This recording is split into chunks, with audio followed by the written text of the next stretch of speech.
Hello, testing 1, 2, 3. Testing 1, 2, 3. Hello, hello. Good morning. Nice to be here. Nice to be alive. Nice to be thinking. I'm having a dialogue with myself about what we know. What don't we know? And it seems to me that in our 21st century society, we take a lot for granted. There's so much detail, there's so much intricacy of our world. Take, for instance, something as simple as your shirt, your t-shirt, your underwear, let's just say, something that's made of cotton. Do we take the moment or several moments that it takes to consider the origin of what we're putting on, what we're wearing?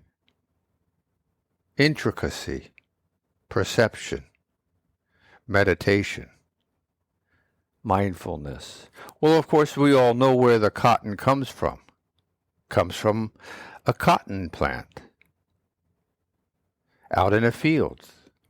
That's nurtured, that's grown, where seeds are planted, and a harvest is made. And all the details and intricacies of this manufacturing organization to make something that you can wear on your back. Me too. It's amazing. Mind-boggling. It's amazing. So much, in every way. The eggs that people eat, from where? Asking the 5 W's and the 1 H. There is so much to consider, to become acquainted with, and as our interests appear to further investigate and study, to become more knowledgeable about. That's what we're here for, right? We're born innocent, with nothing, a capacity, a capability, and we expand. It is unfortunate that our society is so money-oriented that we forget that there are opportunities to continue this journey throughout our lives, to be curious, to be joyful, to want to keep learning about the world we live in and share. But many times this is cast aside for the pursuit of, in a sense, an obligation to work, to furnish, to accumulate money. And there's nothing wrong with this. It's a medium of exchange. But in our educational and cultural and sociological systems, therefore everything, we need to develop a way of sharing the more common and basic and actually just as important elements of human development. Sitting comfortably, undisturbed, listening. What are you perceiving? You hear my words, of course, and they go into your brain, and again, we are unconscious of the transference of the vibrations in the air. Can you imagine what am I saying? The vibrations in the air going through your eardrums, causing the cilia, the hair in your inner ear, to wave, creating energy of feeling on the other side for your auditory nerve. and going into your brain and becoming words, sounds with meaning. It is just another direction of incredible.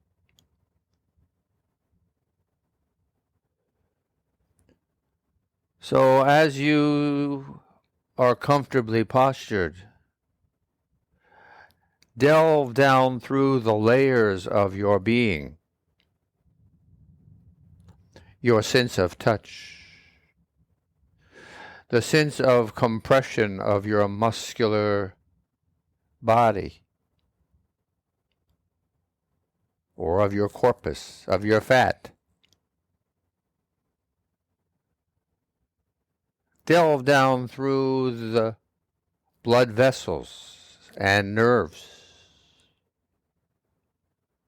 the bones, and feel yourself, your senses, your hearing. What else besides the sound of my voice?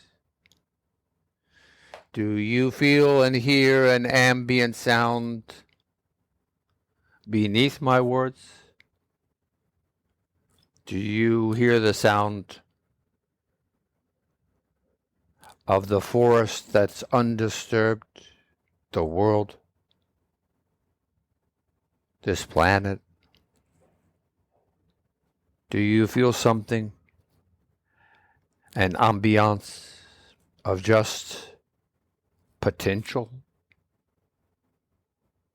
of possibilities, of something to be created, to exist, a sound? It is this in every direction, be it your sight. Do you see? What do you see? What do you think you see? Really, right? It's so funny, right? We see what we see, okay? And that's it. We're happy with it. We're not happy with it. What we're perceiving we like, we don't like. There's all these different innuendos, details, if you like the word intricacies, of even this, something as rudimentary to ourselves as sight. What do you see? What do we determine there is? Well, if you wear glasses or wear sunglasses, then you realize that your eyes can be distorted. The musculature of the lenses of your eyes, of your eyeballs, or such that the focus is not just perfect. Or it may very well be, in my own feeling, that it is in our minds as much as it is in our eyes and its muscular activity. But there are infinite number of differences. And in one's own sight, there are differences all the time. Sometimes you see better, sometimes you see worse. Sometimes you look and don't see it at all. Or sometimes you see and you feel deeply involved, perhaps in a state of awe at what you are viewing, of what your conception, your perception, what your realization and illumination, what the revelation of what you are seeing is to your heart, to your soul. This is the kind of expectation that we should have all the time. How can I be affected in such a way that this causes a star to be added to this memory, or that it is covered in gold, shining in our hearts and souls? Why not? If we are here thinking, perception, mindfulness, breathing, to remember yourself, pulsing, to do just the same, to remember, shimmering, ditto, to remember the majesty of your own being, right now, right here. You are a bundle of miracles. It is beyond denying. It is what it is.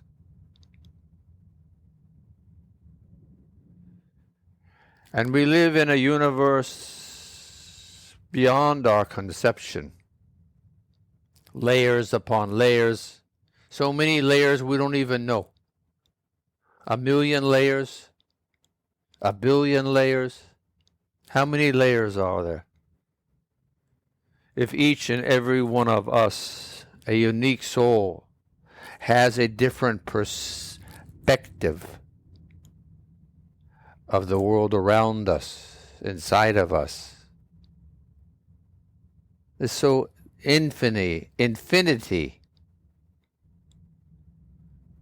becomes meaningless. How many layers of perception are there? Well, play with your eyes or play with your ears in listening or seeing, and you will begin to see, if you do it on a more regular basis, there are variances as everything is changing in this incredible universe. So we feel all these things in our bodies as we are in our comfortable postures, undisturbed, right? Yeah. Good. And you can feel the warmth, the glowing warmth of the temperature of your body. You may feel cold or warm. That's beside the point. You may be clothed or naked. That's beside the point. I'm talking about the generation of your energies. I'm talking about the air that you breathe. I'm talking about the blood that carries the energy in the air that one breathes to one's whole body. I'm talking about the energy that's being created by the entirety of your being, that is so energized that it is creating heat of around 100 degrees. Yeah. Taken for granted. How often do you think about this? Why not every day? Making it part of one's practice to be more aware, to learn to appreciate and perceive, to be humble before this immensity that we call creation.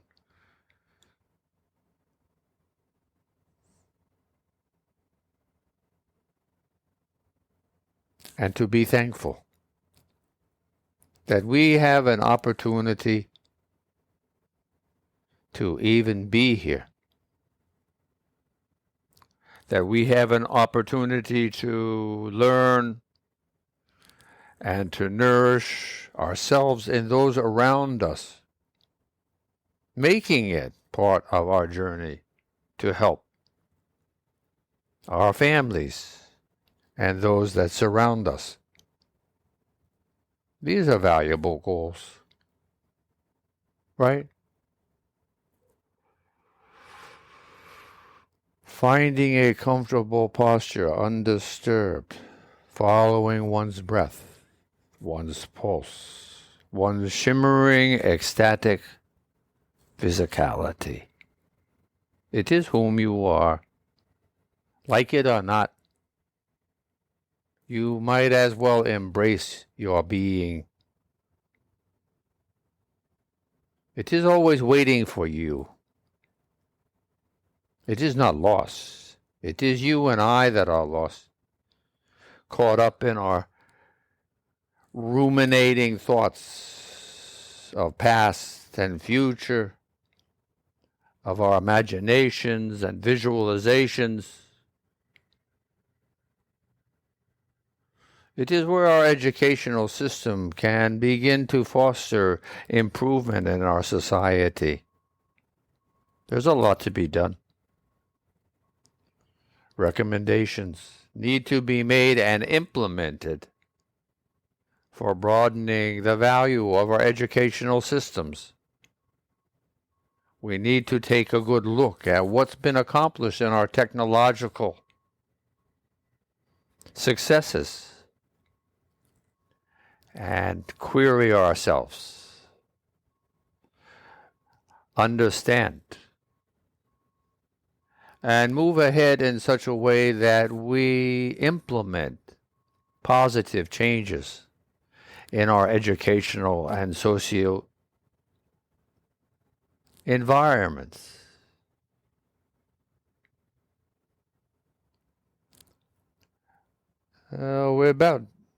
We got a nice little practice in. Let's leave it like that for now. All right, think about what you're doing. Remembering that you can still your mind easily, more easily, if you substitute or replace the thoughts that you are having that you don't want to be thinking about in your meditation with thoughts that you do want to be thinking about.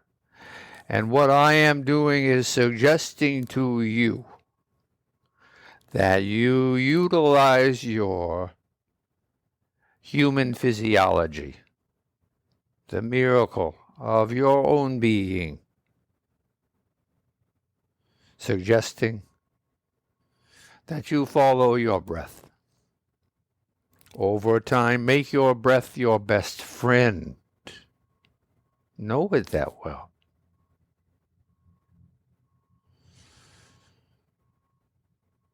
And remember your pulsing hearts, beating, pushing, spreading, circulating, life generating blood throughout your vascular system. Remembering this as you breathe and your chest rises and falls and pauses in between. Think about your breath. Be creative and study your breath. Become familiar with the pulse in different places in your body, behind your eyes, in your fingers, in your feet, in your cheeks, in your chest. Celebrate the fact that you are healthy enough that you can feel these things. And be nice. Do not be critical and judgmental of yourself or of others, but maintain a state of equilibrium, witnessing what you are doing, not only in your meditation, but throughout your whole life, your whole waking and sleeping. Ask to better understand. Doing these things, you will find that your mind is no longer distracted. That's the point. As a beginner, that you need to realize you have a friend. You have yourself. You are a miracle of creation. Millions of generations in the making. It is as simple as that. It is the simplest things that are true. Just look inside of your own self.